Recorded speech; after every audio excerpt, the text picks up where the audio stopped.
खुलुमबाय नोंथांनिसिम नोंथांखौ आंनि इउटुब चेनेलाव बरायग्रोनानै लाबाय। नोंथाङा सनाथि मायथाइ फोरबो खुंथायनि सोमोन्दै रायजो राजाफोरनो मा मेसेज हरनो सानो आंनि चेनेलनि गेजेरजों? खुलुमबाय। बे जोंनि खैराबारि बियाब बाथौ गौथुम आफादनि माने गोथार थानसालि दायो जोंहा फैगौ मार्च दाननि 6, 7, 8 बे खालाराव जोंहा माने सानथामनि हाबाफारि लानानै जोंहा सनाथि मायथाइ खुंनो आखायाव लानाय जादों। दा बेयावहाय सनाथि मायथाइयाव खुंनायाव आं नैबे गोथार थानसालिनि गाहाय देउरि बायदियै आं गासै रायजो राजा बिथांमोननो मोनसे मेसेज होनो सानदों। दा बेनो जादों गासैबो रायजो राजानि हेफाजाब आरो मदद लानानैनो नैबे गोथार थानसालिखौ लुफुंनो हानाय जाबाय आरो बेबायदि साजायनो हानाय जाबाय।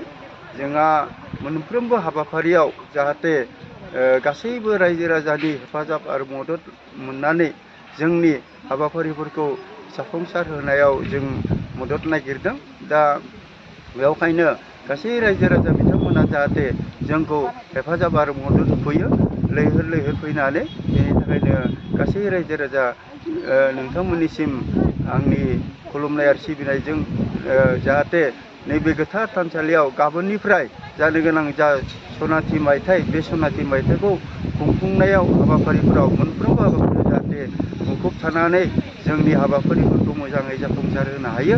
बेनि थाखाय गासैबो रायजो राजासिम माने हांख्रायनाय थाबाय। दायो जोंहा हाबाफारि बायदियै दिनै जों बेयावहाय सिजौ खाम्फा गायसननो आखायाव लानाय जादों आरो लोगोसे बिनि उनावनो जों आर'जनि हाबाफारिखौ लानाय जागोन। बेबायदिनो जोंनि हाबाफारिफ्रा दिनैनि हाबाफारिफ्रा दा गाबोन फुंनिफ्राय जोंहा थानसालि थारनाय बेबायदिनो जोंहा जोंनि बेखेवनाय हाबाफारिफोरा दङ। बेबायदिनो फारिलाइ बायदियै जाफुंसारगोन। बेनि थाखायनो मोनफ्रोमबो हाबाफारियाव जाहाथे फारिलाइ बायदियै जाहाथे गासैबो रायजो राजा नोंथांमोना जाहाथे लैहोर लैहोर फैनानै जोंखौ हेफाजाब आरो मदद होयो। बिनि थाखाय गासैबो रायजो राजा बाथौआरि रायजो राजा नोंथांमोनखौ गुरै खावलायनाय जाबाय। गोजोननाय थाबाय नोंथांनिसिम।